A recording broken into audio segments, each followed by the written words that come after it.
party! The playoffs are finally here for the Underdog Cup, everybody. We're starting things off in the winner bracket with a best-of-5 series between the Munchies and Hit the Core. Division 2 against Division 3, as we're focusing on the amateur scene. Should be a fun one. We have in total now 6 teams that are in the playoffs, 4 that are in the winner bracket, and then 2 teams that made it in late and therefore are currently directly placed into the lower bracket and have to go through a lower bracket run. The ones that qualified last out of each group. Initially we had, of course, 16 teams. So each hero can only be played once. It already played a bit of a role when we were looking at the best of 3 matches. Of course, now that we're looking at best of 5 matches, this might have an even bigger impact. If a match goes to map number 5, even map number 4, you will see a lot more going on. Also, we can expect the games to be a little bit closer in the group stage. We had some actual bangers in the group stage, I have to say. But we also had a couple of games that were fairly one-sided, which is just the nature of any tournament where you have seeding. So right now, we're gonna slowly move through the rounds and crown a champion at the end. Hogger gets banned, so does Zagara. Infernal Shrines is our first map, and one of the teams was pretty disappointed because Odric Pass got banned, which they clearly wanted to play. Normally, when you have any kind of tournament match, there are a certain amount of maps in the map pool, let's say 11, that are being agreed on, and then in the best of 5 series, each team bans 2, and then obviously you start picking.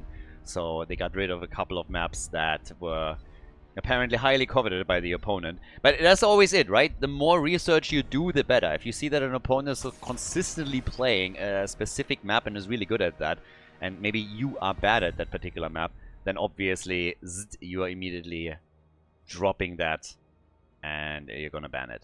But okay, what do we get as the first pick? Infernal Shrines our map, and we get Dehaka as the side laner to also control a little bit of the shrine itself. But I'm fairly curious. I want to see what's going on here. Hit the Core had some some fun games. Some where they without question hit the core, and then there were a few of them where it felt like they were not really too focused on it. But okay, let's see how they're gonna perform here. With the Haka now already locked in, they are going for an interesting start. Oriel plus Gul'dan. Does that in any way, shape or form ring alarm bells for the Munchies? Is this something where they are looking at that Oriel pick and they are saying, you know what, let's ban Cho'Gall just to be on the safe side? Or do they just say like, okay, you know what, they're just gonna, they like Oriel, they are gonna use her with Gul'dan as a setup, so don't have to be afraid. But obviously, for a lot of players in the past, and still when you see an Oriel, you think Cho'Gall. When you see Cho'Gall, you think Oriel. That is still a thing. That hasn't really changed. The blue team is currently responding with Stukov and with Chromie. With Stukov, you can also control the entrances around all of those shrines pretty nicely. Have a good follow-up also after the Haka drag. And you can tee things up for Chromie with all of the burst damage. But now that we're heading into the final ban of the game, the question how the Munchies are going to react to those early picks that we've seen from Hit the Core. Now, to be fair, I don't necessarily think this is going to be a Cho'Gall pick, because if you are trying to hide it, then why would you pick Oriel in that rotation? You would just, for example, pick her last when your opponent can't ban anymore. So now we get Medivh and we get Malthael, but I've seen so many Cho'Gall picks already in the Underdog Cup that this is just something that is always in the back of my head. So we get Medivh and we get Malthael, and I believe actually this is the first Medivh, if I'm not mistaken, in the Underdog Cup. Which I am kind of like. If the team is able to play around Medivh, that would be pretty big for them. Medivh can be a massive asset in any game. And oh, here comes Varian. A really nice addition to the Stukov plus Chromie lineup that they're already running. And then Sylvanas for a bit of additional lane push, specifically, of course, if you get the Punisher itself.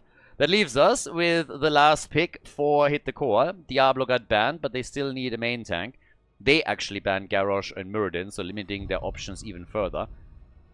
With Malthael, their side laner, already decided. Medivh can get a little bit of damage in. And we get Blaze main tank, apparently. Okay, didn't quite have that on my bingo card for the first game of the series, but hell yeah, I'll take it. So Medivh and Oriel, so they have a little bit more, a few more layers on the defense. But, well, let's head straight into the game. Game number 1, playoffs, everybody. We're in the winner bracket, hit the core against the Munchies. So, on the left in blue, we have the Munchies with Goldfire on Dehaka. Mekaku is playing Stuko for the team. We got Brahms on Varian, Mia on Chromie, and Griffiths is on Sylvanas. Interesting choices also for Hit the Core. We have Isnes on Malthael. We get Mata on Oriel. Sparkman is playing Medivh. We got Wookie on Gul'dan. And Lucas is playing Blaze. And now, after the draft finished, my Twitch chat actually insisted that this is not a Blaze main tank, that this is actually a Malthael main tank. Now, my initial response was, well, good luck with that. But we'll see who they are splitting off to the top lane. And it is indeed Blaze. Blaze is not the main tank for the team. They're main tanking with Malthael. Okay, that's kind of wild. Blaze main tank was always something that teams were thinking about a little bit because, you know, you have the stun, you have some...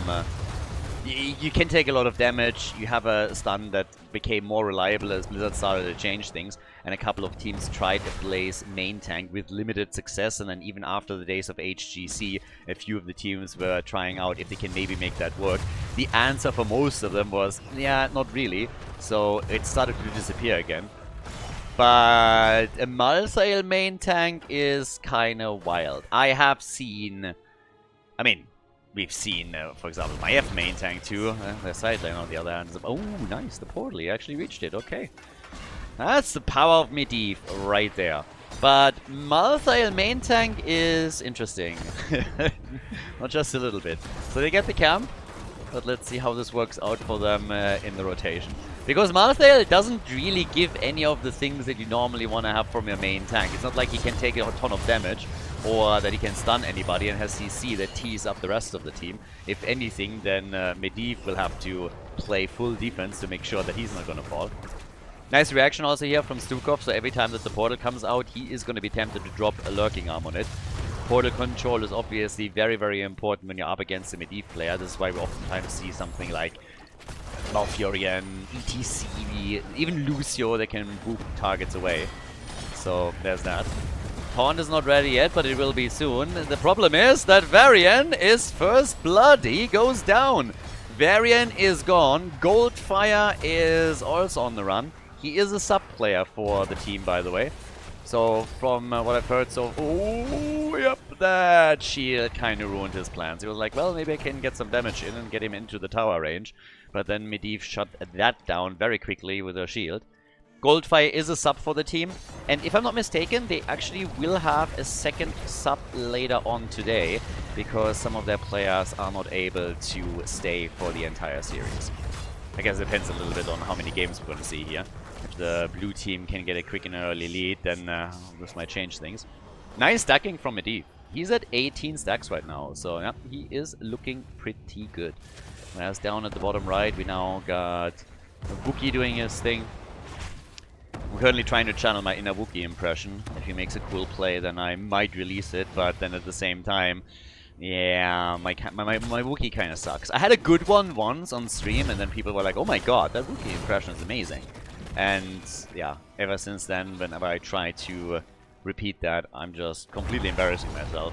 And yeah, it's actually kind of sad. But it is what it is. Okay, portal out, and off we go. Now, there's a bit of a leading experience for Hit the Core with the 2 kills that they already got, which is kind of nice for them. And early level 7 talent, of course, will go a long way for that fight. Blaze and Dehaka still sitting at the side lanes and doing their thing. But the blue team is now taking over on the Shrine. Isnes slowly moving in here too, taking the next wave down. And there it is, the extra talent. Time for Blaze to show up in the team fight, and is already underway. As we have now the Fellflame build continued with Bound by Shadow. Blaze came in.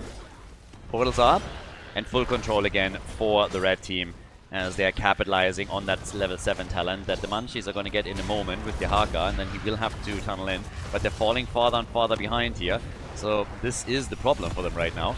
Currently the whip into the wall, nicely done. And let's see if they can get the kill. Nah, Varian is still able to move out, but Dehaka, he's in trouble. Drops a quick essence and heals himself here. But that's a Mortar Punisher for Hit the Core. And they are kicking this off with some pretty nice play here. So, yep, not too bad. Another jump, and, well, Brahms already pushed back. They baited it over the wall. That's all that they needed to do in that situation. So, yep, all good. But I don't, yeah, they're getting the wall and that's it. Not even. That tower is still standing and going strong. Medivh, I honestly thought that he would be able to get a few more stacks in the fight at the top when we saw them battle for the shrine. But he is still sitting at 27, so overall this isn't bad. I just thought that he might be able to maybe even complete this quicker. Always have to be super careful right now that you're not going to get hit by the opponent, especially if he's not able to complete it by level 10 and then heroics play a role. All that has to happen is that a mind control, for example, connects with you. Or in this case, even Chromie with a temporal loop could really ruin Medivh's day and try and get that kill. Chromie, by the way, with the bronze talons on level 7. So a bit of synergy, talent synergy between 1 and 7 for her right now. We have another potential body block, but it's the portal place, yeah? As I said before, if you have a good Medivh player, that can ruin everything. Here's the shield. They're trying to go for Varian again. He's very, very low, but he seems to be able to make it out here. But that was clutch. Blaze, on the other hand, he gets murdered, and that is the first kill for the Munchies in this series. Well done. 30 stacks for Medivh, so he's very, very close. Oh, the tactical pause.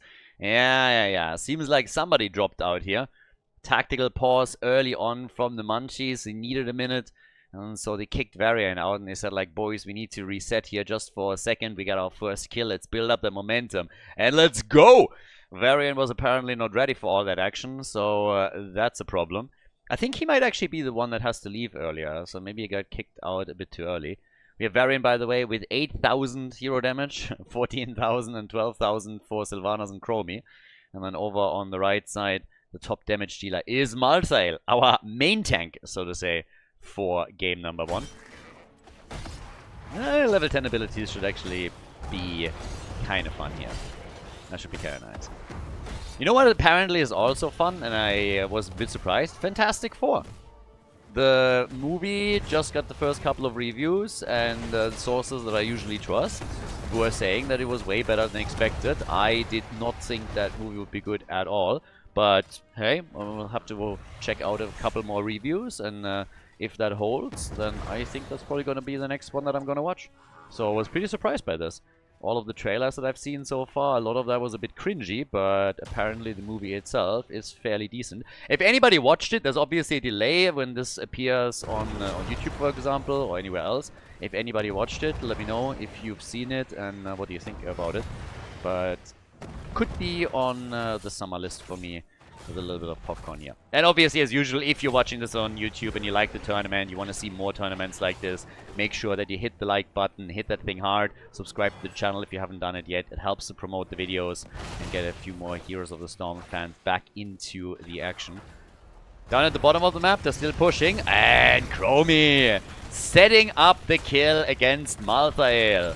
So Malthael is gone, and you have to deal with Sylvanas, who immediately comes in to try and get that damage out. Level 10 abilities on both sides, and for Malthael, for example, we got the Tormented Souls.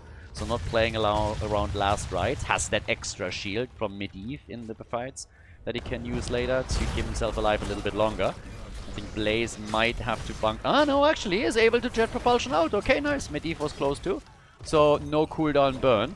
They can save all of that for the shrine, which is now active. Good for them. Yeah, no level 13 talents. One more stack for Medivh and he's going to be fine, and that is absolutely doable. He's going to get that in the battle here. A little bit of patience from Sparkman, and then the play. Quest completed any second. There it is. Congratulations. Nicely done. The portal and Medivh. Yeah, he nearly got killed there. If the portal disappeared half a second earlier, he would have been gone. But now the Arca falls. They are taking down Varian 2. The chase on Sylvanas, and it's a triple kill. 3 heroes are destroyed. They're taking all of them down. Job well done. And yeah, it was a nice fight for them. So now it's 6 kills to 2. We got Blaze back up on the top lane now. We have level 13 talents kicking in as well. So not only did they get a lead in experience thanks to the kills that they just locked in, but they also got the second objective. And that's 2 in a row now, obviously. So that's 2 objectives in a row at this point in time. So, yep, good for them. As a jump, let them move over. And again, as a quick side note, hit the core, came into this as a bit of an underdog. Munchies are in a higher division. They're in Division 2. So now we have with the level 13 talents also the inevitable end. And we're getting the Enduring Will here. It's down at the bottom of the map. Malthael with the next camp is starting to push this over. Chromie nearly done with her quest as well. And Medivh is cheating as usual and just provides vision the entire time to everybody over here. Virulent reaction for Stukov. I mean, the blue team is running a killer comp. Get that taunt, get that lurking arm. Now you have another CC tool that you can use. Chromie with her ult. And then you should be able to get some serious burst damage in and take targets down. So this is something to execute in those team fights if they want to pull ahead here.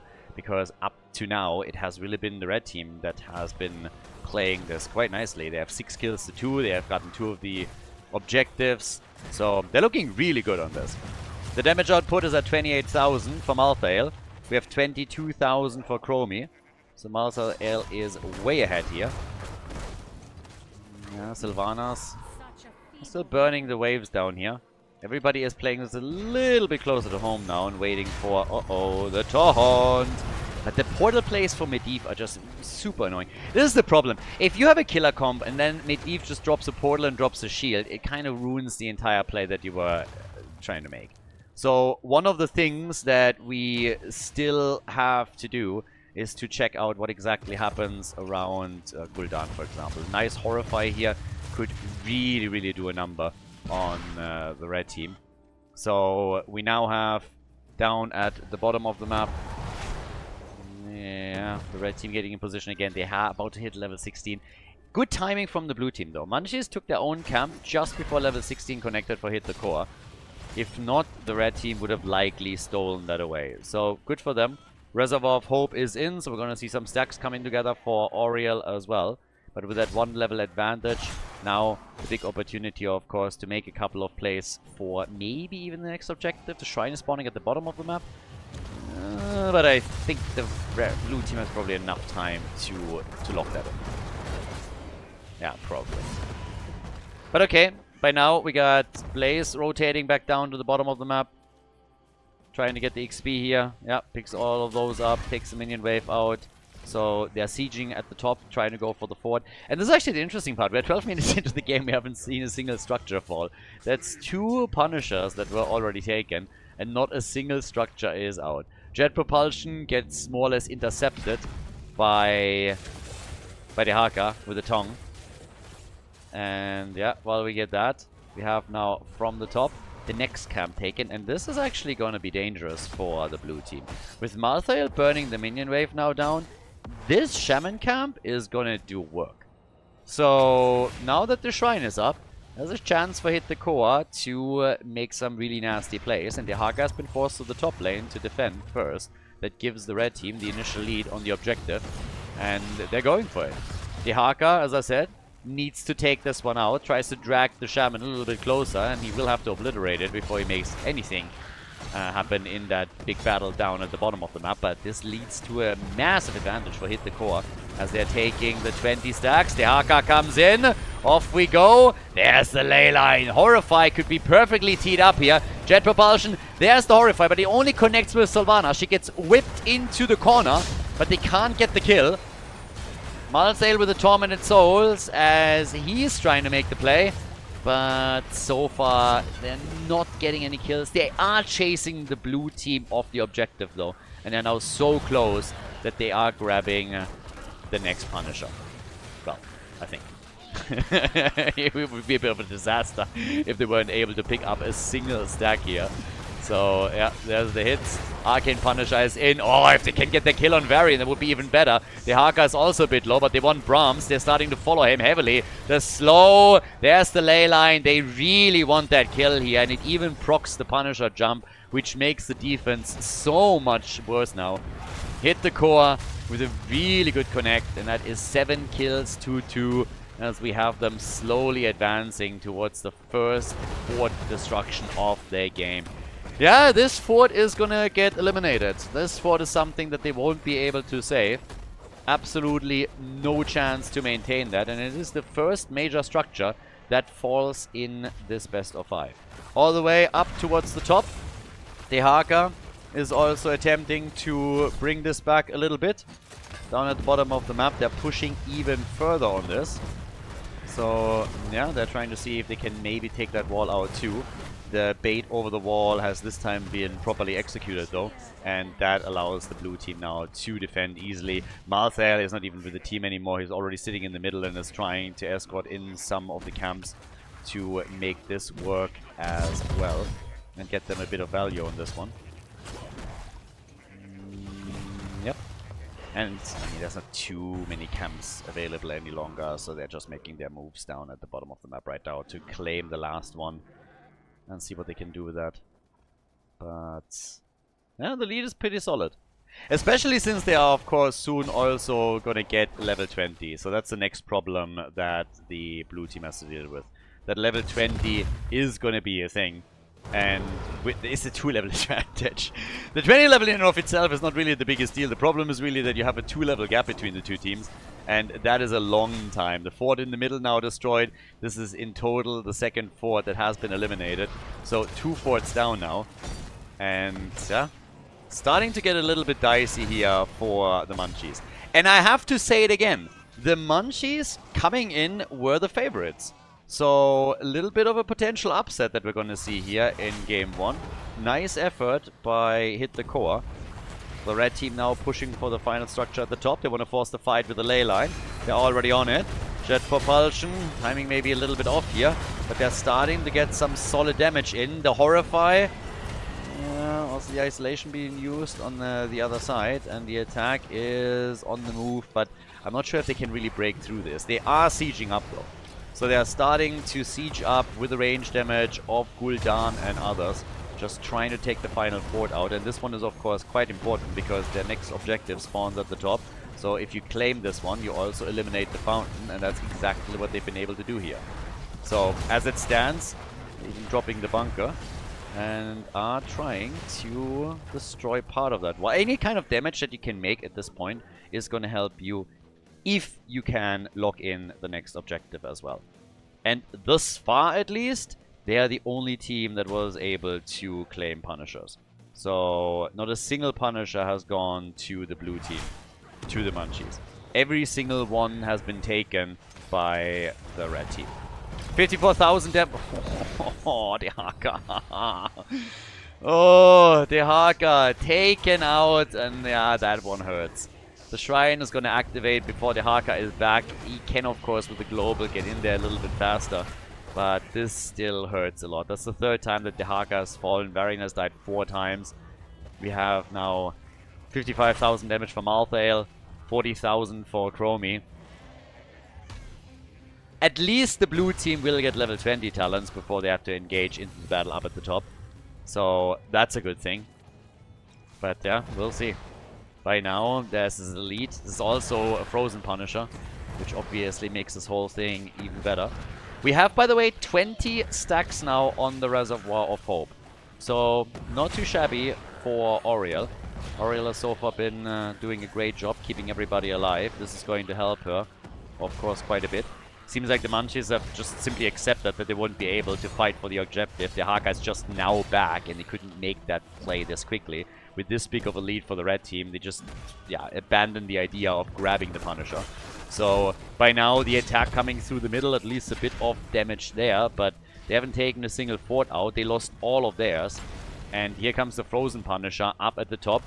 And Medivh is still giving them perfect information of where exactly the blue team is positioned.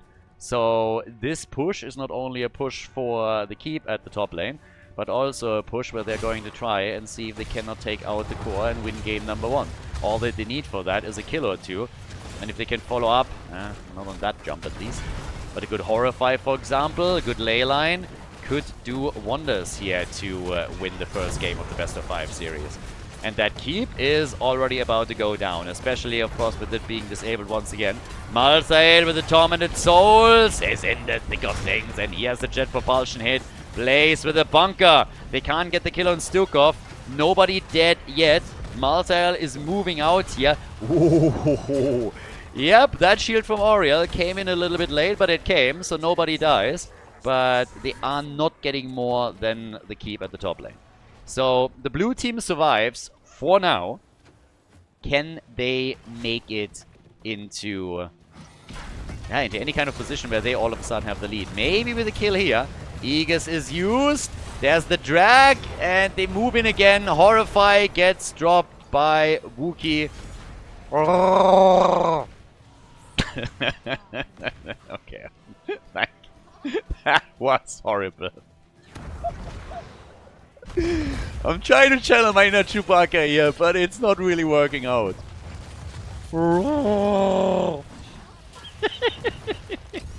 I'm not sure if this was better or worse. It doesn't really matter. Alright, so with that, we now have Malthael back in action again with his ult upgraded to the Reaper of Souls, and repeat us. But Oriel goes down. This could be a problem. Oriel is now gone. Malthael is about to disappear. If they get him here. And now they go for Medivh and for Blaze. Utter disaster for Hit the Core. This is the opportunity that they were waiting for the entire time, and now they got a chance. They took out Oriel first without those heals. Massive problem for Hit the Core. The Munchies able to kill 3 more heroes, and now they're moving through the bot lane like hot butter through cheese, taking the fort out and instantly making a play for the keep. Can they go core? You know what? Maybe? Horrify is back and can buy a little bit of time.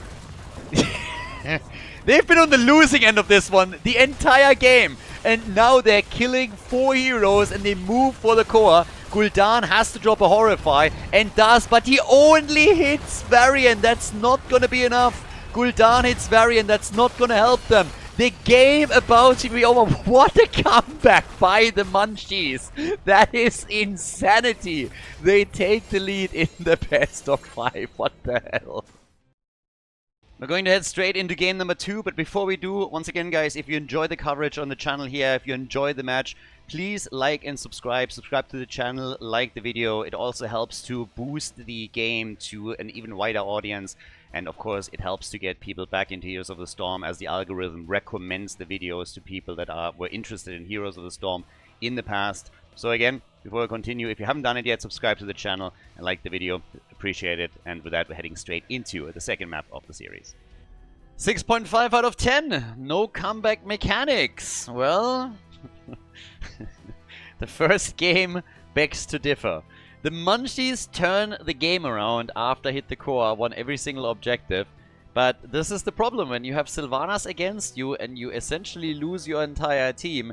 That push that is coming from your opponent is going to hit you hard. And we were late in the game, so the death timers were high. And they were able to go for the core and take it. The only thing that I could have maybe seen working is if Wookie on Gul'dan hits a Horrify that hits all of the damage dealers and buys them a little bit more time. Maybe they can somehow get some of the heroes back into the game and defend. But even that is very questionable. There was just not enough time. Now, we are in a best of 5 series. We're going to Braxis now, and the 10 heroes that were played on the previous map can obviously not be played again. So now teams have to start to deviate a little bit away from what we've seen earlier. The Malthael main tank has not worked out, even after everything that happened. I feel a bit bad for Hit the Core, I really do. It felt like they were looking strong, maybe they were playing a few of those situations a bit too safe. But all in all, it was really that fight at the bottom of the map that absolutely destroyed them. Losing Oriel early and then not moving out of the battle, still trying to fight it through. Yeah, they just lost too much. They lost too much and that just hurts. So the Munchies, they take the lead. Good for them. Can they maintain it? We'll see. The one thing that they can be certain of, though, is that now they don't have to deal with Medivh anymore. And I think they're going to be very happy about it. Because Medivh ruined so many of their attempted kills and plays. Yeah, Medivh is not going to play a role in this series any longer. So Will that have a big impact on how Hit the Core plays it? Will it have a big impact on how exactly the Munchies are going to deal with the opponent? Probably. Would assume so. But now we get Vala as a first pick. No hesitation, by the way. Lucas comes in and instantly Vala pick. That doesn't even think about it. It's like, okay, we got already more or less what we need. Also, noteworthy that the red team went for first pick, first ban. They lost the last map. They decided they want to have first pick, first ban over map choice, which means that the blue team was able to decide on which map to play next. And we're now getting Junkrat. He has the added mobility to move a little bit faster between the lanes. And on top of that, we now get Johanna. So, Jojo's in the house. We got a double pick coming up next for the red team. Jojo already gives, of course, quite a lot of position, but also wave clear for the team in blue, for the Munchies. With Vala, we immediately have the question, arrow build, multi-shot, which we see very rarely, basically never, or is it going to be auto attacks? What exactly are they going for here? You can make an argument in favor of an arrow build, obviously, if you're saying like, hey, a lot of the fights are actually not happening on the lanes themselves. And we've seen quite a few Valas play with an arrow build in this tournament. Partly, of course, because this is still the amateur scene. So when you are going for those auto attack styles that we see at the top level a whole lot, with double support, sometimes even without a double support, you are just playing on a much, much higher level, and you are expecting to get a decent amount of stacks on Vala's level 1 without dying too many times, so you can still capitalize on the gambit on the baseline. Of the level 1 talent. But then at the same time, now that we're dropping a little bit lower, usually is a bit more kill heavy, and arrow build is a little bit more forgiving in that sense. So we'll see what exactly the red team decides that they want to play with Vala. But I believe we've actually already seen one Vala performance on Brax's Holdout with an arrow build. So, let's see what they're going to do here. We've also seen hybrids, where on then level 7 you don't go into Monster Hunter, but instead you're just dropping... interesting. Hot Pursuit in. Morales, okay. A little bit unexpected. This early in the series, I expected Morales to maybe pop up a bit later, when we had more heroes played and therefore eliminated. So 2 supports were played, Brightwing and Rhaegar banned, and that triggers a Morales pick here. What does that mean for their final pick though? I'm in.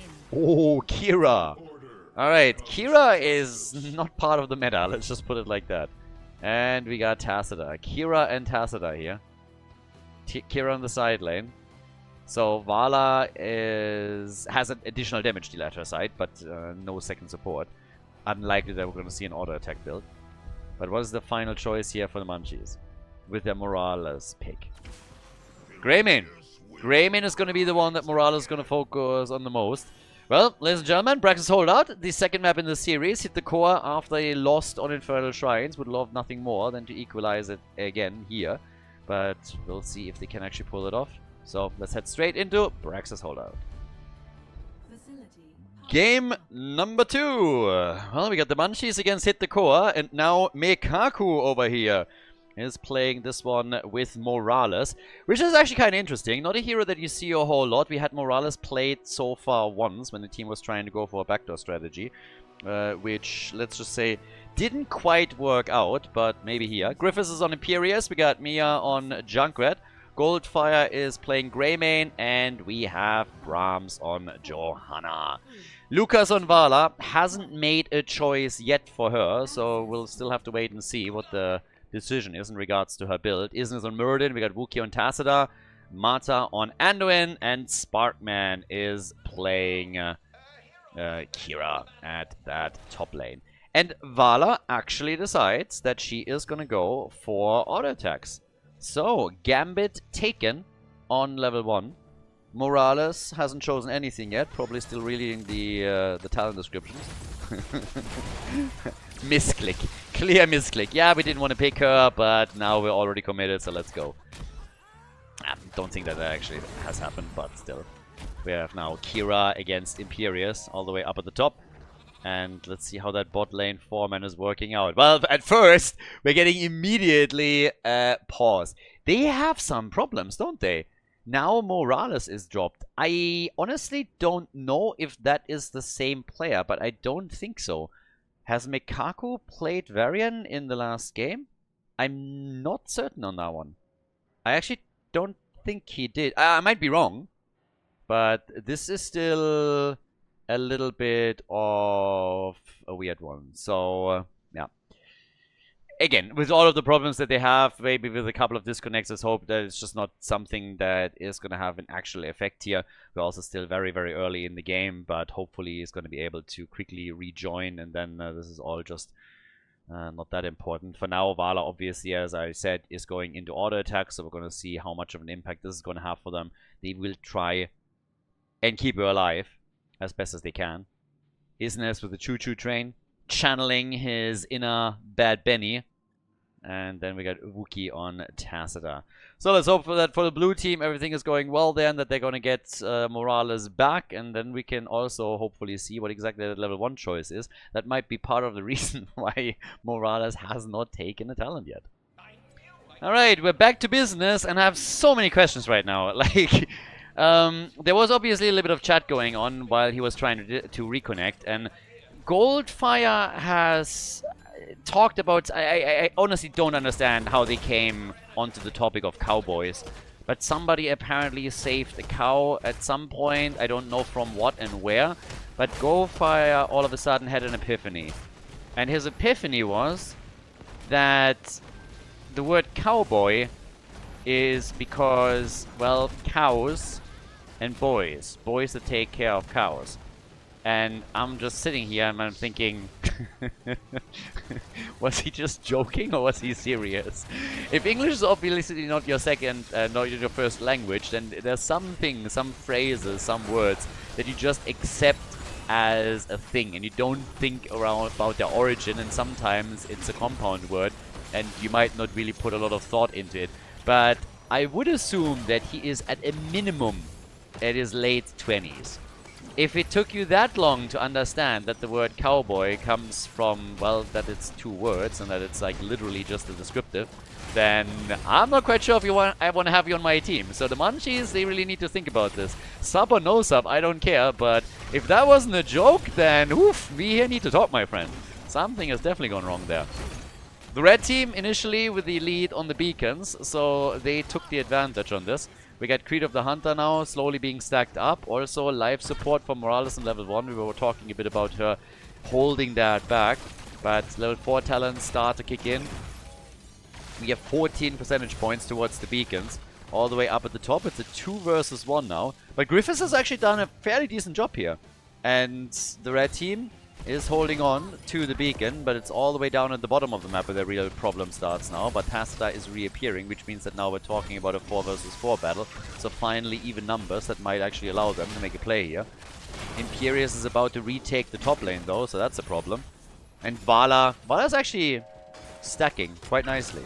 So Vala is coming in and is now at 28 stacks. Muradin jumps from the side like a ninja and is like, haha, gotcha. Hits the Stormbolt and is able to just completely go for the empty zone in between. Hit a target on the left, hit a target on the right, and decided to go for the middle. But we have Kira also taking the kill at the top and getting full control, which means that now the red team is getting more progress on the beacon, so very good for them. Very good, actually. But Greymane was sneaking in and denies it once more. Also picks up all of the XP at the top lane that was still up there. So that's another one that they could do. Down at the bottom of the map, they're already destroying the wall, so that's the plus. They also contest the beacon before Johanna can sneak it in. They were trying to get a little bit sneaky on this one. Kira is still sitting up at the top, has now had to retreat to get her hit points back, re-engage. But it's still a fierce battle down at the bottom of the map now with Greymane coming back in, channeling his inner surfer, his inner silver surfer as well with the surfboard. Stormbolt, yeah, but the pocket heals that we're getting from Morales are so far paying off perfectly. Nice stacks for Vala on the other hand. She hasn't died yet, she hasn't really been in too much trouble. Oh, and as I say, waltz forward, gets nearly killed. Needs to be mega careful. But at the same time, we're now looking at 50 stacks for her, so that's the first quest reward already gone. So, level 7 kicks in, should give us Hot Pursuit for Vala. Also have mirrored it now with Give him the axe. It's gonna be axe time, and Kira is going for the thirst over here. The blue team has still not gotten a single percentage point towards the Zerg wave, as we have a lot of rotations going on from hit to core as they're moving top and they're moving bottom. Level 7 talents on already, and the blue team is still holding on to everything here. We got the Vanadium plating for Morales for some extra safety, and the Dirty Trickster for Junkrat. Quick shower could help there. But, well, they are still trying to zone them away as best as they can from the beacon, because the red team is now trying to take control with Kira coming in. Whee! Trying to go for the swing around, but the problem is that Imperius is still sitting up at the top, and he saw that coming, so she just took over the beacon, and so this is a bit slowed down. Generally speaking, I gotta give a lot of credit though to the red team. They weren't able to win the last map, but damn, they got close, and the comeback from the Munchies came a little bit out of nowhere. The blue team is struggling a lot more, considering that they are one division higher than their opponents. So this is pretty big. Now we got, yeah, the Psionic Echo here. Also got with the Hot Pursuit more tools for Vala to just be a bit more aggressive around this. They're already working on that front line again. No level 10 abilities yet. Vala still looking for those auto attacks whenever she can. Work some easy ones in against Jojo. Oh, the Iron Skin and the heals from Morales. That could not have happened at a better time. That got close. Way too close for comfort. Vala now at 73 stacks. That endless brawl that we're seeing here is not too bad for her. She's getting a lot of stacks together, and that really, really helps them. Alright, so. Well, with that, we're now having double control, and Kira gets the kill on Imperius. Easy destruction, and they are at 88, 90%. They're gonna get the entire thing. 100% Zerg Wave 2-0. The first objective fully locked in by Hit the Core. Job well done. And they're already getting a massive amount of damage in at the bot lane as well. Now, down here, the Munchies get their Zerg Wave. They get, of course, the pity percentage. I think 80%, 18% is the minimum that you're getting. Just spawning an Ultralisk, a Hydra, and a couple of Lings up at the front. But while they are, of course, defending this quite easily and now get their level 10 abilities, which will allow them to go for the fort, the top lane is a different story. This is where the blue team has a lot of their resources just tied down because they need to try and defend this. So while the damage dealers are busy with that, the bottom of the map is now getting attacked by Hit the Core, and they should easily be able to pull that one off. No? Alright, I mean, you guys have a level 10 and you have a 1 level advantage. You should really push for something. This is the one thing that I talked about in the last game a bit. Hit the Core plays really well, but I think they are at times a bit too passive. This is a massive lead that you just had. You could have easily gone for those ults, pop the Archon with Tacita, for example, and just go for that bottom fort. That was more than manageable. That little bit of hit points, that's an easy fort right there. So them not doing that is a little bit of an oversight. If they can be a bit more decisive around advantages that they work for this heavily, then they could do a lot.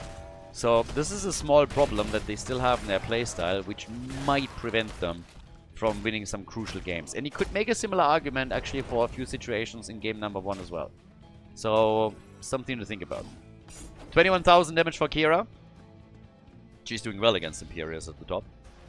Imperius has 12,000, just as a bit of a comparison. And now we have... Oh, Muradin is using his massive, massive wave clear to try and take the minions out. With, shall we say, limited success. We've only seen 2 kills in the game, and both were against Imperius. So both happened on that side lane. Talking about Imperius, they want him again. Hit the Stormbolt. Yeah. Oh, do they get the follow-up? Whee!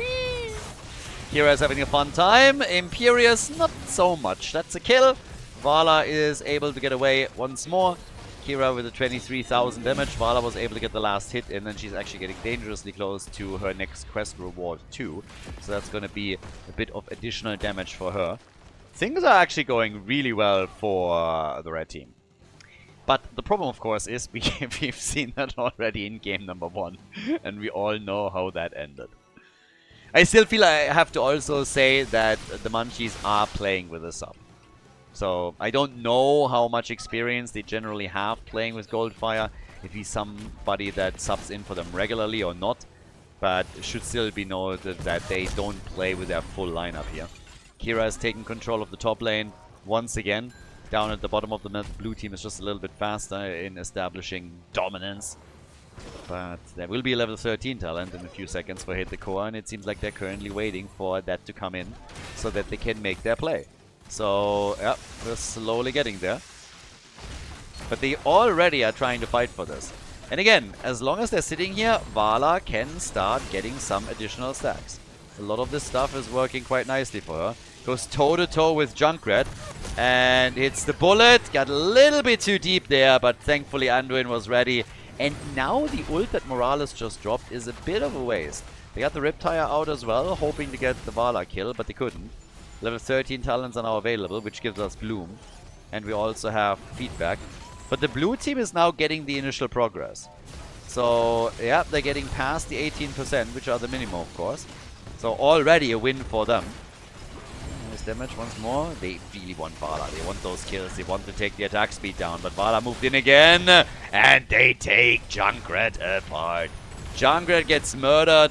Vala with a few more attacks. She's at 103 stacks now. The blue team has gotten 38% in total, and the next attack will likely focus on the top lane, as with Junkrat gone, the 3 versus 3 at the bottom of the map, right, it's a 3 versus 2 actually, Jojo's also not here, is focusing on that fort, and they should take it down so that they remove the fountain, and they've done exactly that.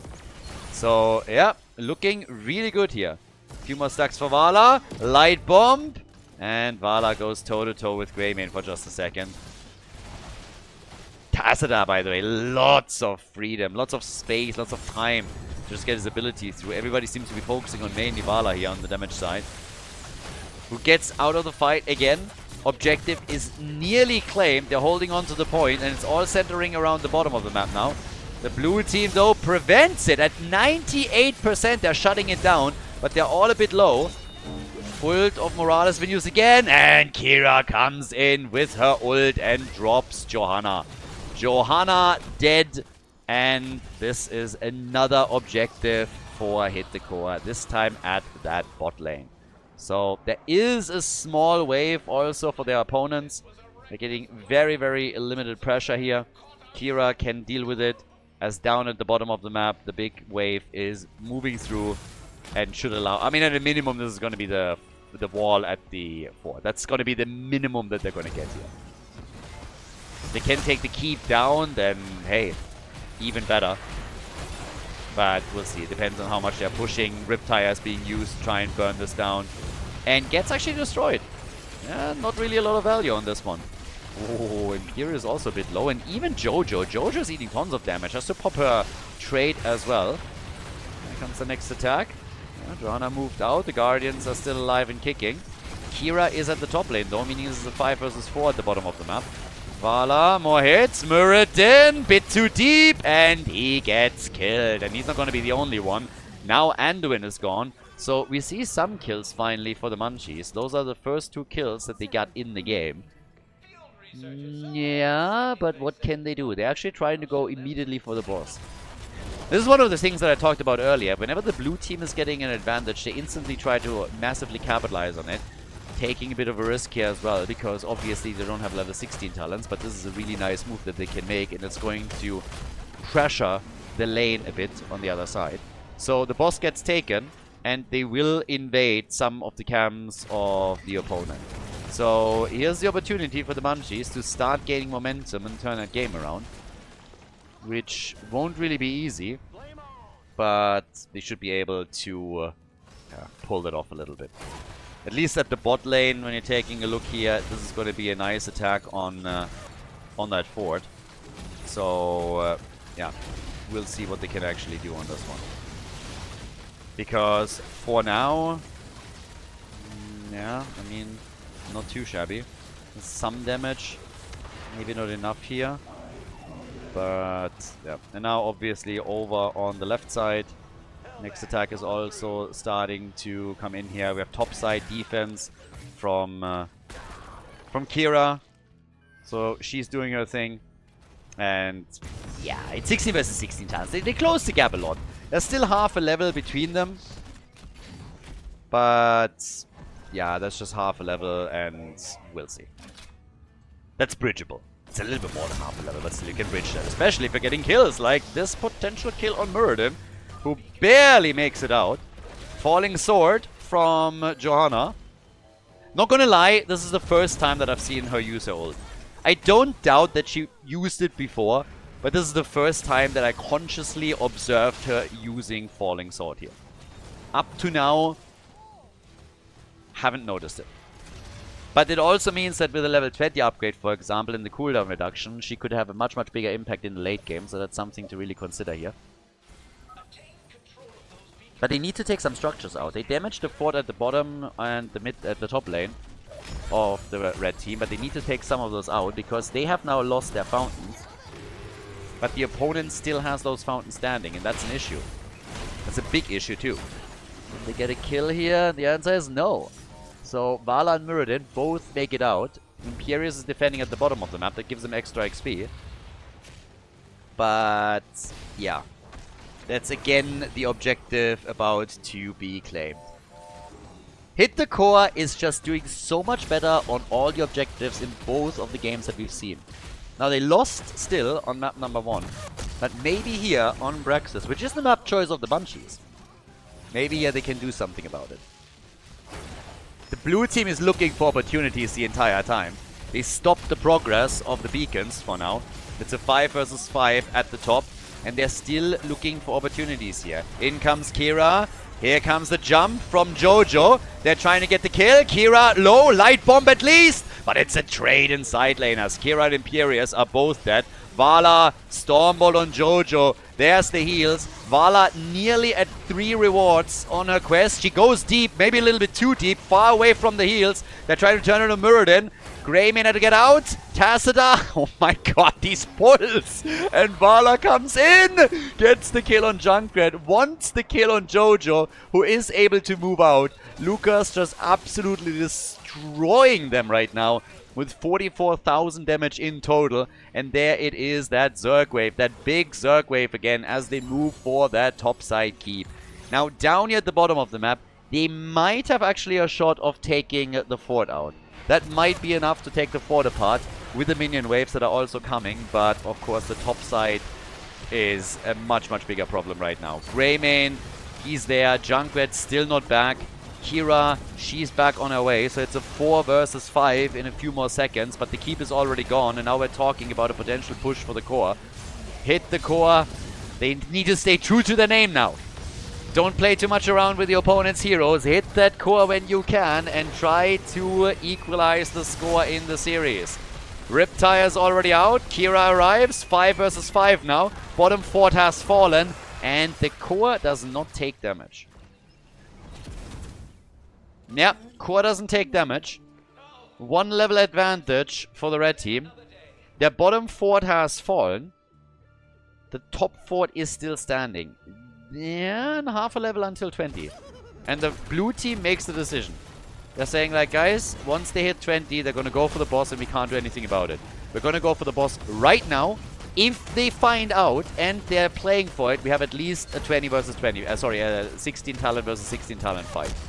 And they take it for free. Boss is taken again. So not only do they remove it so that the red team can't claim it when they have their storm talents, but it also will help them to pressure the top lane and, well, possibly take that top side fort out. Good move by them. Take all the camps that you get the experience, and as we've seen before, Hit the Core plays it very safe. They are thinking, we're close to storm talents, we're not going to do anything. You take whatever you want, we're taking our own camps, and then we have Pathlight Quiver. We now also have Manticore.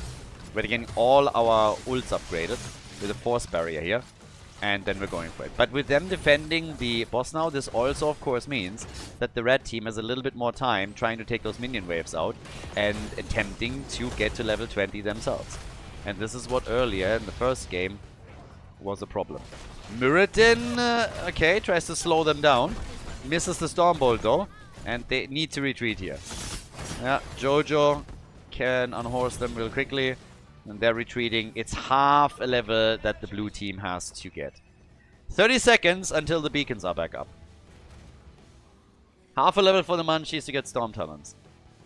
Not a lot of experience on the lane right now. Top side is the best that they can hope for. Kira is here, so the bottom fight is a 5 versus 4. I mean, you can take that. You can take that against an opponent that has level 20 talents. Need to be careful, but it's definitely doable. So right now they're taking this minion wave, and now the beacons are up. Now it's a ring around the rosy play. They don't have a lot of time, but they're going to try and do their best to slow down the red team and I guess get the minion wave up here at the top. They're so dangerously close to level 20. I mean, they're massively close. So here comes Muradin. Hits the Stormbolt. Alright, 20 is ready on both sides. Now we got the cooldown reduction for Jojo. We got the hyperactivity, and they want to fight. Now they're confident. Now they have 20 versus 20, and they're saying immediately, let's go, boys, let's go. There's the Archon. And Greymane with the ult from Morales could try and move in here. They get the double stun over on the right side. Where's the damage? They need the damage here. Where's the damage? Greymane is dead. They split their focus completely. And now they have so many heroes, but nobody dies with the exception of Tassadar, who gets hit by Junkrat, who then gets killed a second later by Muradin. There was a huge opportunity over on the right side after Imperius gets the connects. Imperius is now gone. The red team is trying to clean house. Big heals, but I do not think that it's going to matter too much anymore. Jojo again with the ult is trying to now get away here, but gets eliminated, and they're trying for the 5-man team wipe. Morales is gone too. 12 kills to 4. Hit the core with the big plays, and well, Vala with 60,000 damage. Greymane has more. He's at 69,000, 70,000 basically. But in that last encounter, if Greymane didn't get stuck at the bottom fight and instead could have moved with the team to the right where Imperius hit the double stun, they could have ripped both of those guys apart and then maybe turned the fight on them. So yeah, huge problem for the Munchies, and this is going to hurt. I am not sure that they can defend this. Tassadar is slowly on his way back. Boah, Junkrat, Riptire comes out immediately. Yeah, Junkrat. Ooh, Muradin, careful, my friend. Like, losing heroes this quickly in the fight would not be a good idea. The keep is gone, which is important. And coming in for Greymane. Greymane is gone, and I think so are the hopes of the Munchies to defend. They're losing Imperius as well, and that is game. Hit the core, pulled it off. Game number 1. It was a massive comeback from the blue team, but now they lock in the victory on Braxis and put the point on the board. GG. Coming up next, we have the third map of the series. If you guys enjoy the content, also consider to head over to patreon.com/Khaldor. Support our efforts to keep the Heroes of the Storm esports scene alive there. It's the best way to support the channel. Huge shout out to everybody that is already a supporter. You guys are really helping to keep this alive, and you help us to host event after event for the game here. Especially after Blizzard abandoning this already 7 years ago. It's absolutely fantastic that we're still able to do this here. So big shout out to all of the supporters. And again, if you enjoy the coverage, if you would like to support us, head over there and check it out. Thanks a lot. Enjoy the next game. Game number 3. We got Tomb of the Spider Queen coming up now. So Hit the Core was able to put a point on the board. Now, I talked about this, I believe, at the beginning of game number 1, but just as a quick reminder, the Munchies had already announced that A, they had to use a sub for the entire series, that was Goldfire, and then they also called that at some point they would have to swap out their main tank, and that Thunderbear will move in as a second sub, and that's exactly what we're seeing right now.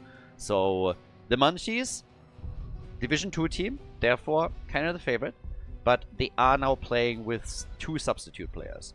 So Thunderbear is now playing from here on out because the main tank of the blue team had to actually go. As a little bit of a side note also, we now have seen 20 heroes played. which means that these heroes can't be played again.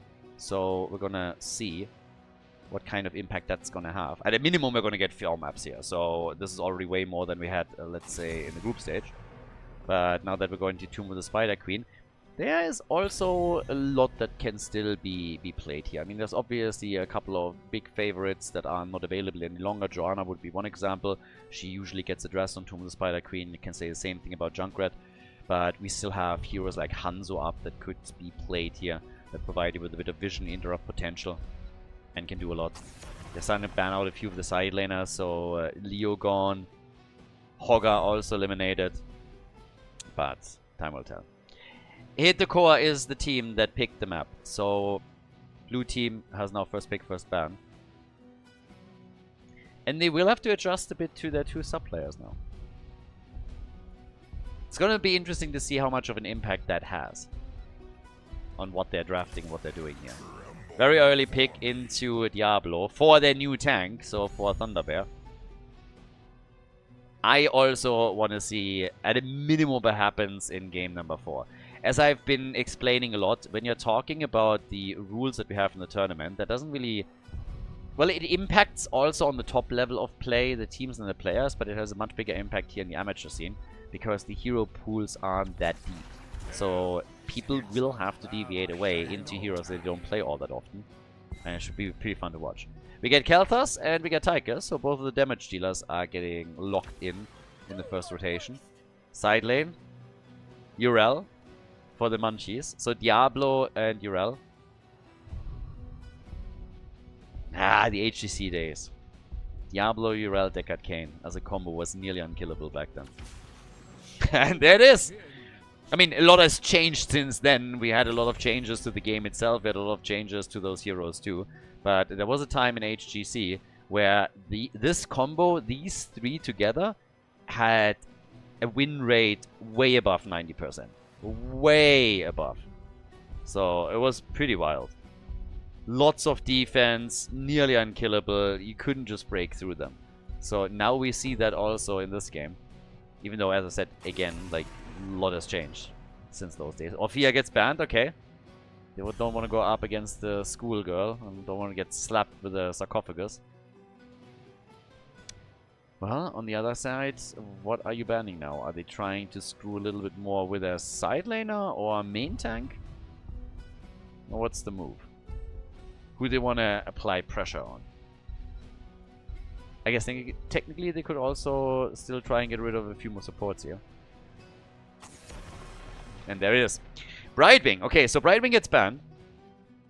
Still plenty of options available on the support side. I loved when one of the teams in the group stage just came in and picked 5 healer in game number 1. I want to see something similar happen at some point in the best of 5s. Can you imagine the final few maps? How that would look? It would be insane. We get Tyrande for the heals. And Azul main tank, I assume. Yeah, it's a lot of CC. You got the prison, you got the gravity lapse, you got Tyranno's stun.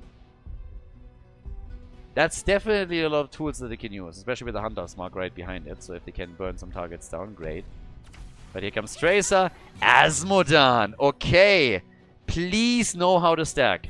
I've explained this time and time again in the Murky Cup. Every single time that we had an Asmodan, and I just highlighted how the top players are pulling this off and are stacking Asmodan. And I really, really hope that the Munchies are going to do this well, so that Asmodan has actually a chance to impact this game. On the red side, though, hit the core. What are they going to pick to round out the draft? We need a little bit more frontline for them. Chen. Chen on the side lane. Well, ladies and gentlemen, we're headed straight for game number 3. Tomb of the Spider Queen. The Munchies on the left with Mia on Asmodan. Please stack properly. Please stack properly. I have bad experience when it comes to amateur teams on Asmodan. Mikako and Deckard Cain, we got Griffiths on Urel. Goldfire is playing Tracer, and Thunderbear, the new sub for the team, with Diablo. On the right side of the map, it is the main tank Zul from Isnes for Hit the Core. We got Marta on Tyrande, Sparkman on Chen, Lucas is playing Tychus, and we got Wookie on Kel'Thas. That was a little bit better. My Wookiee impression needs a little bit of practice, but you know what? I think it's getting there. A little bit deeper, and we're going. So, Azmodan is starting to stack it up on heroes first, and they get a kill! They take Tychus down, and Diablo survives. Yeah, well, not too bad. So, let's see what they're gonna do up at the top. So, if you want to stack properly, you need somebody else do damage, and yeah, I mean, they don't have another hero. So again, typical combos that you're getting to stack with Azmodan. Jojo plus Azmodan is the old school combo. Anybody that has an AoE damage pairs well with Azmodan, and you're trying to get the globe out, and then the other heroes land their AoE as well. You burn the minion wave down, it helps you to stack incredibly quickly, and that allows you to get a huge amount of value out of Azmodan early on. Here, on the other hand, they're starting to stack on heroes a little bit earlier than usual. They get a kill on Tychus after Diablo was eliminated, and it is a full-on brawl. Absolute brawl over here. Now, Azmodan still get 42 stacks. That's actually not too bad. But again, wait for the minion wave. Just damage that, and it don't even... Why burn the cooldown here? Also, don't attack the frontline minions. Attack the backline minions. And then when the... No, not like this. Oh. If you are alone on the lane, what you do is you attack with auto attacks the backline minions. Your own wave attacks the frontline minions. And when both of them are nearly dead, then you go in and drop your Orb of Annihilation on them and get the most out of it. And always try to have another hero here that helps you out. Don't just YOLO those out for no reason. I mean, they get their kills. They're doing well. They take Zul down. That's 3 kills to 1. But just please, if you try to play Azmodan, just help him stack. He's gonna get very quickly to a point where he can blow those minion waves up by himself. And then he has an actual impact on the game. So this isn't the worst amount that I've seen from Azmodan. I've seen much, much worse plays. But again, rotate with a crew, rotate with a team. And make sure that... What is that doing? Tell me what that Orb of Annihilation did just there. Nothing. Jack shit. Absolutely nada. Niente. Niet. Nine, nine, nine, nine, nine. So, okay. Yeah, up here, similar picture. Again, auto attacks on the backline minions. Let your wave attack the front line. When all of them are low, then you go in. I've seen worse, but I've seen a lot better. And especially since I've just went over this like at least 5 times in the Murky Cup, it is a bit frustrating. I know that somebody on the side of the Munchies is going to watch this, so guys, please, like, queue up in a duo or a trio for quick match and just practice this a little bit. Believe me, you're going to get way more out of Azmodan. Now, there is an argument to be made that you should never pick Azmodan in the first place, but if you already play him, then you just go and get straight for it. So, anyways... With that, we now have 70 stacks for the big boy. We got 3 kills to 1. Slight lead in gems that could lead to the first turn-in for them too. For Tychus, we get the bigger they are, so they're trying to target Diablo with him. Lots of damage down here in the mid lane as well, as Isness is apparently getting a free turn-in. Yeah, no, gets interrupted.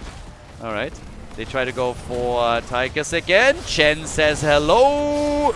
And there's Azmodan with another quick hit against the heroes, but Diablo goes down. So Dibbles is eliminated, and we get the Relentless Soldier for Tychus and Gift of the Ox for Chen. A little bit of an upgrade now as well with the Art of Chaos. Level 1, by the way, we got Gluttony here for him. And yeah, for now it's the turn-in for the red team. So the red team is able to get the first turn-in. Wave clear, honestly, it's not that insane for the Munchies. They have Azmodan, who later on can play a bigger role when it comes to wave clear, at least if he goes for his Black Pool ult. But currently, they need to try and burn these down quickly. They don't have a ton of AoE damage. I'm not saying they have nothing, but defending is gonna be a bit more difficult for them. So, yeah. But well as is, they're trying to burn down the top lane. They have a couple of heroes also situated in the middle to try and deal with the next Web Weavers. At the bottom of the map, it's as usual the side laners that are fighting it out.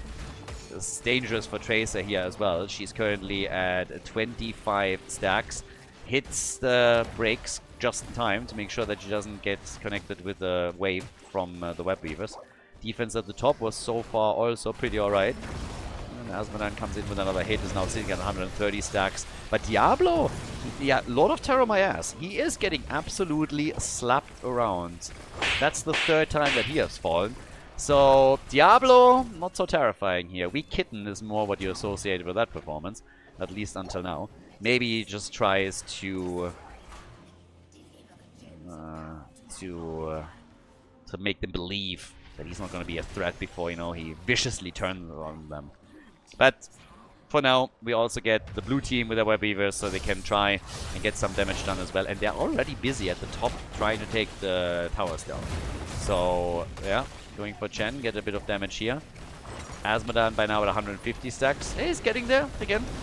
He's doing alright. Hits, by the way, a lot more heroes than anything else. They keep clumping up this way. Now level 10 is ready. That gives us, as usual, the Wandering Kek. Chen goes for the big barrel plays. And down at the bottom of the map, can they maybe go for Tychus again? Doesn't seem like it. We have level 10 on both sides, and we get indeed the Tide of Sin. So, full on into the black pool. That's going to make it much, much easier for Asmodan to get some hits together. And the hero damage as well starts to hit Tychus and forces him to pop the fountain cooldown. But the defense was really good from Hit the Core. Look at those Web Weavers. They essentially did nothing. And now it's just all team fight city again. They go for Diablo. Big ult from Deckard Cain. But no damage follow-up just yet. The Kek is out. Deckard gets bullied around. Doubtful that they're going to get a kill on him though. But they might be able to get a kill here. Urel rushes away. Still has her ult available, I might add. And Randa also sitting tight. So everybody starts to move out. Asmodan completes his level 1 quest. So he is now done, which means a little bit of cooldown reduction is now in as well. Yeah. And he also is able to take minion waves out a little bit easier. So, as I said before, this is at least some value that we're getting from Asmodan here. Yes, it could have been much better, but I have also seen way worse. So right now, Asmodan is going to have an impact with the plays that we're going to see. So that means that the wave flare is going to be a bit easier for the blue team. In team fights, he's going to have an impact too. You just need to make sure that if he goes for those long range connects, that they pick up the gems. Because if not, then of course they're going to suffer a bit on the objective side. But the AoE alone is there. And as I said earlier, they don't have a lot of area effect to begin with. On the other side, you have Kel'Thas, you have Zul, even Chen. I mean, you have tools there that he can use. And it obviously gets reflected in the numbers as well. Siege damage, by the way, for Asmodan, 64,000. Easy top siege damage in the game. We have Tracer with the hero damage, but Asmodan can actually... he can get there. He's trying to do some work in the middle. Odin has been popped at the top to defend against the Web Weavers, but they are still pushing down here. And they might be able to take a fort out. The rotation of the red team is coming. Tad slow though, but yeah, are they able to take this one on? Seems like it. Another connect from Asmodan, alright. Hits Tychus, and this fort indeed is gonna fall. So, with the second Web Weaver wave of the game, for the Munchies, we get the first fort destroyed. So more and more damage now done by Asmodan, more of an impact in the game. The level 13 talents are ready, and Asmodan is now hitting 244 stacks. So he's getting to that point. Sparkman, by the way, really wants to turn in. You got 25 gems on the side lane now. You need to get that turn in. But they're turning it up at the top, which means that we now get the second Web Weaver wave for the red team. But Chen still has all his gems. Gotta be careful. When you start to engage aggressively, this could quickly backfire on you. If you die and you lose your gems, not a good look. But we're not there yet. Late completion on Kel'Thas. He's now done with his level 1 quest. So more survivability for sure. Here comes level 13, which gives us the Chain of Command for Asmodan. And we got the Ancient Blessings for Deckard Cain. Chen already getting massively aggressive down at the bottom of the map as Urel is trying to defend against the Web Weavers. But this bottom fort is going to fall. In the middle is where the real action is right now. And they're trying to push them back with success, I might add. The Web Weaver is gone, but we still got a Phoenix in play. And they're pushing aggressively for that fort. Also, for Diablo, who this time makes it out. Yeah, stay a while and get wrecked. Khaldor is gone. They want Diablo. Can he survive? Asmodan with another hit, and Diablo makes it. I was actually following up on Chen, was hoping to get a connect here. It's kind of funny that the fort in the middle has not been dropped. That fort is still standing. So, yeah. Asmodan with 306 stacks, getting a bit closer to complete. Ooh, Tracer is gone. The red team re-engaging, turning the fight around again, pulling Odin out straight in the flames of Diablo. The barbecue just roasts Zul. Totally understandable that he is highly vulnerable to fire. I mean, that guy is just skin and bones. He is completely white as a sheet, dried out skin and everything. He's basically half a zombie, total corpse, so of course he's going to burn up quickly. Doesn't come as a surprise if you ask me. That's an easy kill, easiest kill that Diablo got so far today. You just like touch him with a little bit of fire and then Zul goes up in flames, and if you don't have Lily or somebody around to turn those flames out, then he's just gone. Both of the teams nearing level 16 though. It's fairly even. I mean, there is some structural advantages, I suppose, but even those are minimal. But it is a fairly even game that we're seeing between the two teams. Yep, Asmodan with another 3-pointer right there. Chen, that's what I've been talking about. Chen in trouble, tries to get away, and since they don't have a lot of hard CC, he is able to get out. He got hit by the gank, but there are no real stuns. Diablo has, of course, some wall stun potential. Can bully people around a little bit, but it's not like they have a hard CC chain or anything. Total annihilation. Mid-game, great talent. Old school. Templar's verdict, and here come the Web Weavers for the blue team. So, well, that's the moment of truth a little bit. How many forts can they take out? Asmodan is about to complete his level 1, so that's nice. I was going to give him a very nice little boost over here. And in the meantime, the team is ready to defend, far away from the top lane, where we're going to see Web Weavers, of course, too. Asmodan with a quick globe hit towards the middle to empower this. Oh, Tyrande! And they get it, the kill, the double kill! Zul, Tyrande, both eliminated now, and that helps them to get the fort, and of course they can push this fight even further. That was huge. That was big. Just at the beginning of the objective, they're able to pull this off, and now they have some momentum. Those 2 kills came in clean. 7 kills, 2-4. A couple of bombs still from Khaldor, but they want to have at least that wall, I suppose. There's also, by the way, a big push coming through the mid lane. So that's another problem. There's even more damage. Griffiths is saying hello there as well. So that's now the fort, the wall at the bottom of the map gone. In the middle, they are getting 1 tower plus the gate. That's not too bad. It's a 1-level lead, and they are heavily ahead on structures now. The red team has enough gems for a turn-in. So that's the big advantage for them. They can still get another turn-in to try and equalize the situation regarding structures.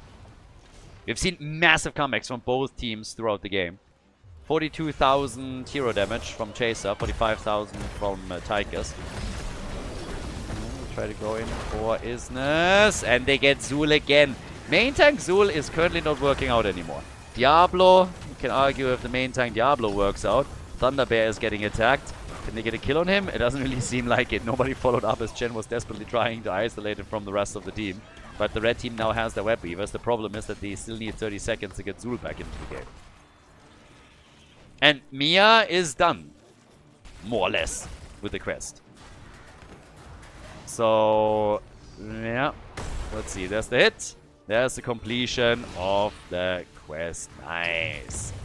Alright, so quest completed. 20 around the corner. Blue team looking okay. They defended already on 2 lanes. The Web Weaver down at the bottom of the map hasn't even made it halfway across the map. So this one is going to fall too. We still have an attack against Shen. He doesn't have that many gems anymore, but yeah. Tychus goes up against Asmodan. Tracer. They actually saved Asmodan here, but they couldn't get the kill on Tychus. If they would have been a little bit faster, Asmodan would have been dead here. That would have been great too. But so far, we have 20 kicking in pretty soon. Yeah, and Asmodan is obviously doing a lot of work now with those waves, even without using Black Bull. Teamfight potential once again. The Keg trying to force it. Big ult from Zul! And they take Diablo down. Diablo is gone, and now they're trying for a follow-up kill. Stay a while and get wrecked. Big damage from Asmodan, but the blue team is also dropping pretty low with a lot of their heroes. Now finally we have level 10 abilities for the Munchies. It's one of the reasons why Hit the Core was trying to force the fight beforehand, so that they have even talents and can maybe win another team fight. But with level 20, we now get, for example, Pride. So this is going to make Asmodan just so much stronger. The AoE increase is already nice, and then you have the added damage on top of that. We got total recall for Tracer. The red team trying to get XP for level 20. No move towards the boss, by the way. We have 51 gems that can be turned in by the blue team, and they are safeguarding those. But we have not seen a play for boss or anything of the sorts. Turan is double checking it with an owl, but there's nothing happening up there. 56,000 damage from Tracer, 61,000 from Tychus. Asmodan is at 170,000 siege damage. So this is probably the most impactful stat that he currently brings in. Has 38,000 hero damage as well, which puts him on to the exact same numbers as Khaldor. So he's still delivering there. But it's really the siege damage where we're seeing the biggest numbers come in, and thanks to the big range, he's obviously controlling a lot of this here. So right now, more and more hits, doing okay on this one. Diablo needs to be careful because he doesn't have his soul stacks anymore. He's sitting at 35 now. The team also wants to turn in. Blue team is missing one gem, and then they can turn in again and get web weavers. Diablo controlling the choke point. Zul gets away. Bomb connected. Should be able to make it. But what about Tyrande? Well, she is just out of luck there. Tyrande goes down. Zul is low. They try to re-engage again. They are able to get away here, but they still lost their support, which means that they can't do anything about that turn, and it will surely come. And the blue team is this time also trying to go for the boss. So they trigger this before the web weavers are being turned in, and now it's time to claim this one. And how is Hit the Core going to react to it? Are they going to try and make a play here? Chen has the Keg. I do not think that he's going to be able to steal this. They're going to let it happen. We're 18 minutes into the game. They're pushing the lanes out already, and this is just gonna hurt. Boss plus web weavers. This should, at a minimum, be a keep. At a minimum, they should be able to take a keep down. They already pressured Chen. They might even get a kill here. Yeah. Pulls the panic button and is able to just keg out. So Chen is still fine, but I don't see those keeps survive. Middle, for example, this one is gonna hurt hard, and over up at the top, that's when the boss is now coming in. So yeah, this keep is 100% gone. I don't care if Tychus pops Odin his big red button or not, but this keep can't make it. I mean, it's impossible. Blue team is moving in and is taking it out. More and more hits coming also from Asmodan as they're trying to stay at a distance, but the keep in the middle has now been eliminated. The one at the bottom is going to take some damage as well. Nobody has died yet on the red team side, but the core is now going to get attacked and will likely fall. Big plays being made here by the Munchies as they are trying to win game number 3 in the best of 5 series. Tychus is a bit low. They're taking web weavers down, but the core is losing hit points. Losing them fast indeed. 60%, 50%, 40% on the core. And this is game. The Munchies with a 2-1 lead in the best of 5 series as they take the victory on Tomb of the Spider Queen. GG.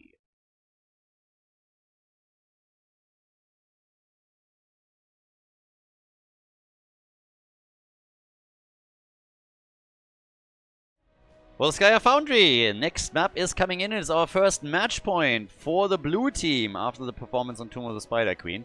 So here's the opportunity. We got Hit the Core trying to claw their way back and force map number 5, of course. But now, for the first time in this tournament, we also find ourselves in the situation where we have now 30 heroes unavailable because they were already played. So this could now play a much, much bigger role, as I already said, as in some other matches on the top level. And we'll see what exactly they're going to get rid of here. Volskaya Foundry is our map. Zagara gets banned. She already got the axe earlier, so it makes sense that on a map like this she also gets eliminated. So, we're going to see some wonky picks there towards the end. How's your Nuzibo, for example? Is Cho'Gall going to appear? There's other options, but oftentimes on this level you get some wonky picks that some of the guys still have some experience with. Bit of a history. And as I suggested, Nuzibo gets banned. Apparently Hit the Core was thinking along the same lines and just said, yeah, how about we're gonna ban that guy out. Hogga is a first pick. Good choice, obviously. Really nice choice for them. But, yeah. Poor Nuzibo. I thought maybe, you know, now is his moment to shine and they can make a play. But, yeah, not so much. Well... Ragnaros would be interesting, too. But there's too much on the side lane still available. This is just not happening. Leoric against Hogga. And we get Rhaegar. So, no problems there either. If you really want to ban out a full role, you have to obviously pick one that doesn't have that many heroes in it. Healers are an option. You have to do what one of the teams in the group stage did and go for a 5-man healer comp. If you haven't seen that one yet, I can highly recommend that you actually check it out. It was kind of fun. It was the first match in the Underdog Cup and is also on the YouTube channel. So, yeah. Readily available there. And again, if you're watching on YouTube right now, hit that like button. Helps to promote the video. Hit the like button and watch the video to its end. This is the best thing that you can actually do to promote this. I need to put some comments up on screen every now and then because it is actually really cool to see people write me every now and then and say like, hey, I didn't even know Heroes was still a thing. And I got the video recommended in my YouTube feed and installed the game again. And I have a few more of those. I actually finally started to screen capture a couple of them, so I eventually will put some up. But yeah, it's awesome to see stuff like this, and it's really, really great to be able to like help a bit to bring more people back to Heroes of the Storm. Mephisto gets banned. So did ETC. They still have Uther. Yeah, Cassia, Uther. I mean, they got good damage on this one. Damage shouldn't really be a problem. Isn't Hanzo also still available? Am I crazy? Hanzo was not picked, right? Yeah, I don't think we've seen Hanzo in this series. So, he's still up for grabs. Stitches. Oh, Phoenix. Okay. A Phoenix pick. That is a bit more rare. Just wait. Murky is now coming in. And they're gonna go for the Octograb. And Planet Cracker play. Stitches is an interesting one, though. Usually you try to get a mage in. Jaina is, regarding mages, still something that could also be played. You have their burst damage right there.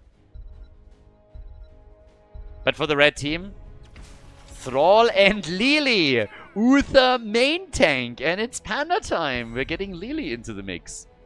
Okay. Yep, let's go.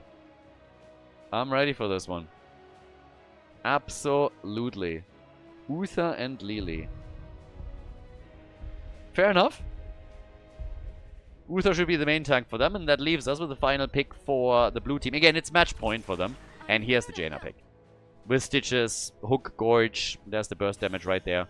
So, yeah, let's get the show on the road. Map number 4, everybody. Volskaya Foundry. The Munchies in the lead in this series. The big opportunity right now. We have them with a 2-1 lead over the opponent. So this is match point for the blue team as they're going to try and end the series here and move on to the next round in the winner bracket. We got Mia on Jaina, Griffiths with Phoenix. Thunderbears playing Stitches for the team. We got Mikako on Rhaegar and Goldfire on Leoric. Little reminder, they're currently playing with 2 sub-players, not with a full lineup that they're usually using. On the right side, Hit the Core with Lucas. On Thrall, we got Lily, played by Wookie with a Serpent sidekick. Cassia getting played by Isness. We got Mata on Uther and Sparkman on Hogger. So let's get the show on the road. It is party time. We got a double healer for Hit the Core, with Uther, I guess, doubling as a main tank. And then on top of that, Lily is coming in for some sexy plays as well. So, could be interesting what we're going to see here. We have already on level 1 quite a few stacking quests coming in. Phoenix surprised me probably a little bit more than any of the other picks. He's also not one that you see too often. He could still go Planet Cracker, by the way. If you get a murder in Tomb, for example, and then you use Planet Cracker, technically you could try and go for some quick kills here. Do I think it's likely? Not really. Would be fun though. Maybe even a Ring of Frost. We had just recently we had a Ring of Frost game, but didn't really do a whole lot. So yeah, I'm actually at this point not even sure if a single ring properly connected or not. But as is, we're now having down at the bottom of the map a bit of aggression against Hogger. Yep, Mia is also riding into battle over here. The camps are of course up. Rhaegar sniffs this out and gets stopped instantly. They couldn't go for it, but they might be able... Nah, they can't go for the kill here. Oh, they got a hook. Coming back in. They heal. And Hogger finally falls. Took ages, but Hogger goes down. But with the turret dropped, Thrall is able to take Rhaegar down. The Kinslayer over here. Taking a fellow orc apart. I mean, honestly, the betrayal hurts. It hurts! Phoenix gets killed. So Thrall is going full War Chief on them. Is doing what he can here. With the quest on level 4 now also locked in. So as the red team is trying to bring this back, they're getting another kill. 3 kills to 1 now. Leorki was also eliminated. So this is a good start for Hit the Core. If they want to force game number 5, there's a big opportunity to do exactly that now. Up at the top lane, we got... yeah, Lily still pushing, I guess. They could go for the beacon, and they do. They have now Ghastly Reach and Consume Vitality for Leoric. So he's going for the big swing. We're putting swinging for the fences here. And then a couple of turrets taken at the bottom of the map. But here in Volskaya we now have the first control point about to be unlocked. It is not going to take too much longer anymore. And down to the bottom of the map. That's where we get still Phoenix pushing this a bit. He already died once. But with now the healing beacon... I mean, the healing beacon gives Hit the Core a small advantage. They have obviously already used their turret to get the kill earlier. They are ahead in experience thanks to that and the other kills that they were able to lock in. Yeah, this is still highly contested. Uther can spin in a circle as much as he wants. Stitch is just sitting there, fully AFK, more or less. And just buys them a bit of time. Level 7 is ready. That gives us Ancestral Wrath. Top lane aggression. Leo gets attacked and is able to get out. Lily went still for the let's go on level 7. We got Uther with the Hand of Protection.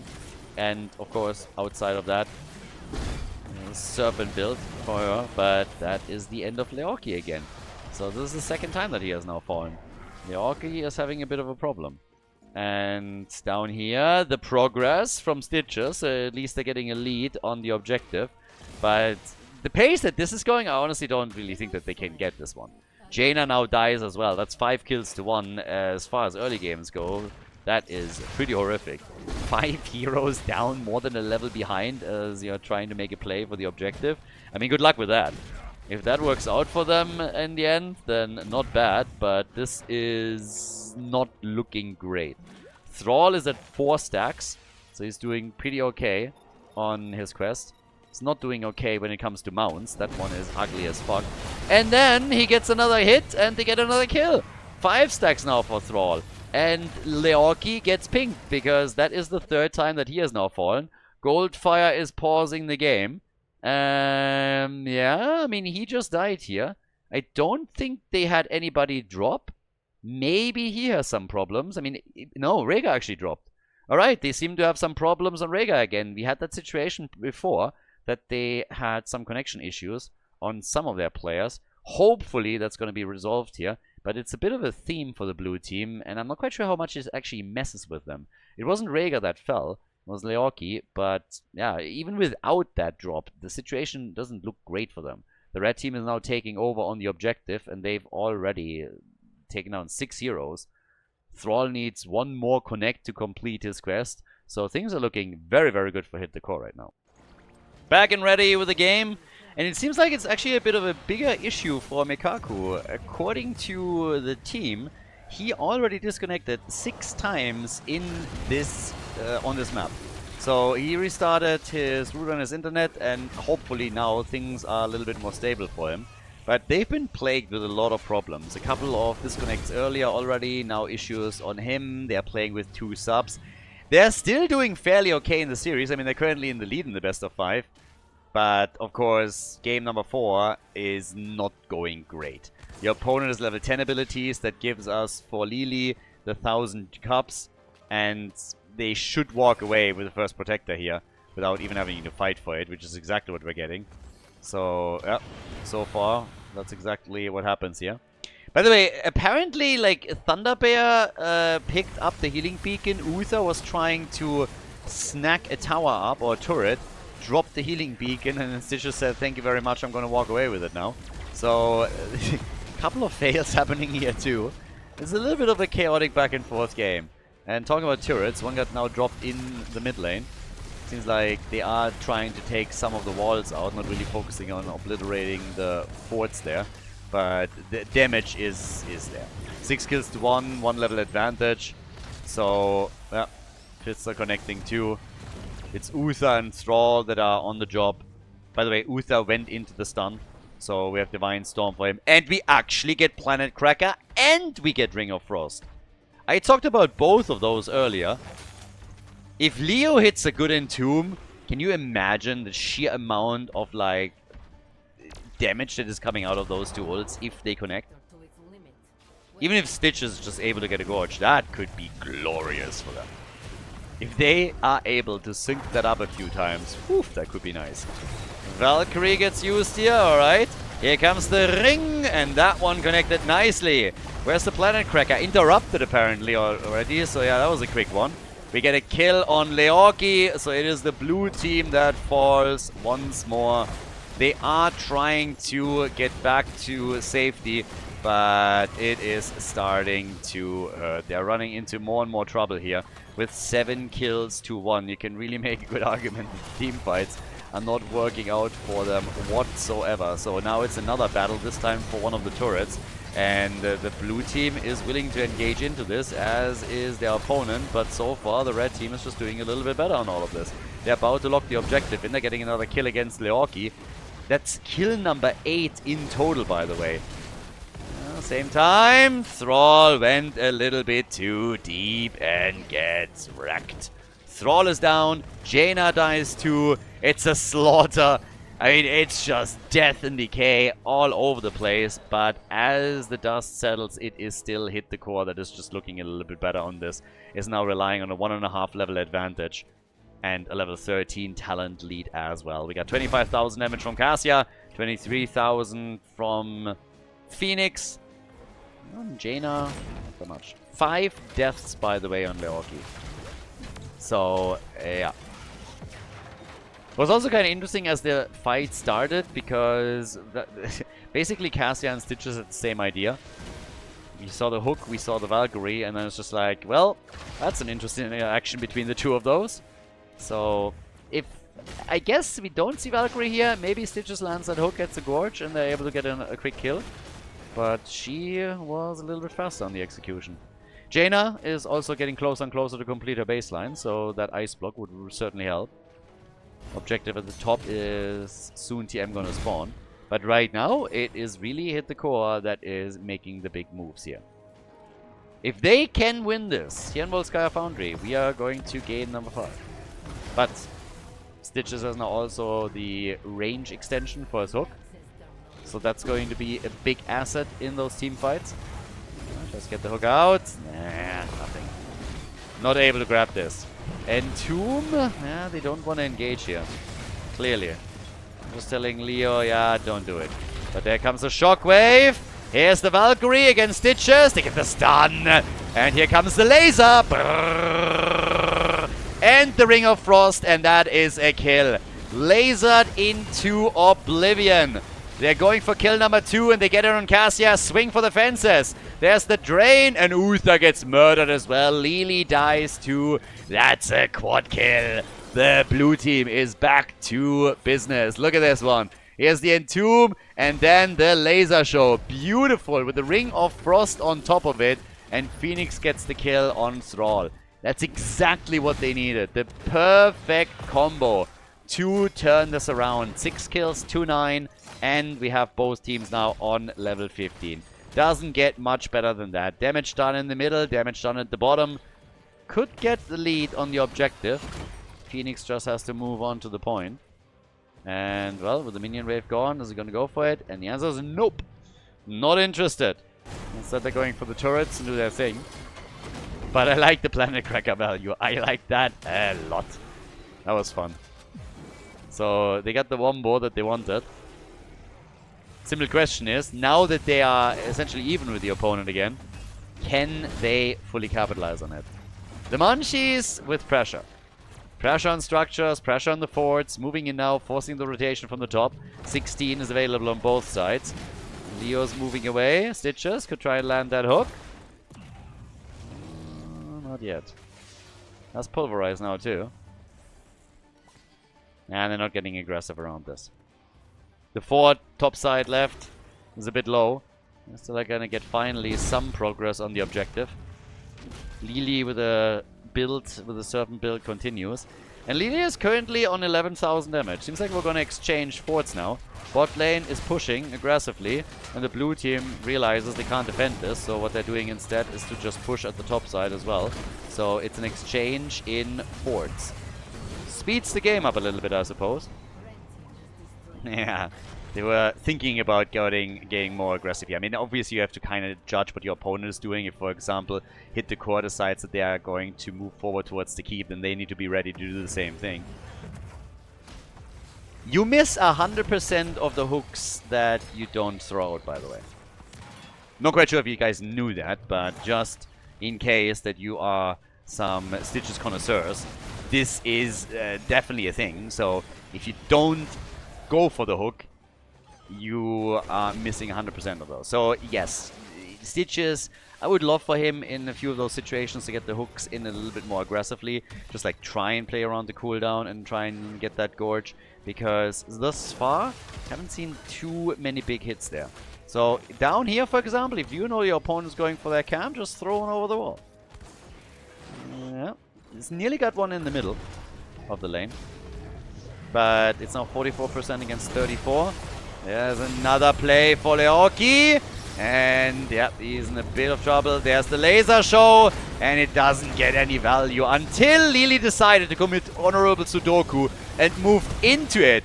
But Leoki is dead as well. Leo just keeps dying. He's basically activating his trade whenever he has an opportunity to. Simply drawing some aggression. And they get the kill here. They kill Hogger. And then they take down Uther as well. I'm telling you, the blue team is getting there. Blue team is making the big plays right now. 7 deaths on Leo. They're drawing all the aggro with him and all the abilities. And now they're coming in for Thrall, trying to drop him as well. And he should be able to drop him. And there it is. Yes, with Rhaegar coming in, slowing him down a little bit further. They get him. And that's now 11 kills to 10. And the blue team is taking the lead in experience, is stealing a couple of camps away, can go for the objective, can burn the wall down. So they are looking better and better with every single minute right now. These team fights are starting to look fantastic for them. And the lead in experience might help them with a play around level 20. If they can sync this up properly, there is a chance that they can use their level 20 advantage that I'm just assuming at this point they're going to get. That they can use that to go and try and take down maybe even a keep here. If not that, then at a minimum another fort. So yeah, let's go. 45,000 damage from Phoenix, 44,000 damage from Cassia. Hoga is the second highest damage dealer on the red team side. Comes in number 3 overall. But here they go again. Here's the play. Entomb is up, by the way. Could be used. Leo is still ready. And Phoenix has Planet Cracker. So if they land a good one, there's a chance. They want the keep. Can they take it? They decided to not go for the forts here. It's all about the keep right now. If you're making that choice, you really gotta commit. Gotta try and take that one out. Big damage. Lots of damage. But there's a little bit of hit points left. Somebody needs to make a move. Can they? Jaina gets hit. Ice block. Rhaegar gets hit hard and dies before his Ancestral comes out. And there's another huge kill from Jaina and from Phoenix. Honestly, these plays are amazing. They're getting 3 heroes destroyed. Another hook against Lilian. The Pulverize comes through after. 5-man team wipe. Look at those plays. Rhaegar dies first, and then they're instantly going for the Planet Cracker. Planet Cracker is giving them sick value in this game. They want to go for the core. They have currently only 2 heroes attacking here, but they're going to have Leo back in a little bit. I don't think they can end the game, but they will definitely be able to do a little bit of damage on this one. And they just decided that this is worth it. I honestly don't really agree. I think it would have been much better for them to just go towards the middle and take those forts out. Can they take it? Do they have enough time? Leo will be... They might have enough time to take the core down. Leo will be back in a second. Yeah, that's game. Stitchers. Yeah, there's Leo, and they're gonna end it. 20%. They move in, and they win the series! The Munchies with a 3-1 as they move on to the winner bracket final in the playoffs. GG.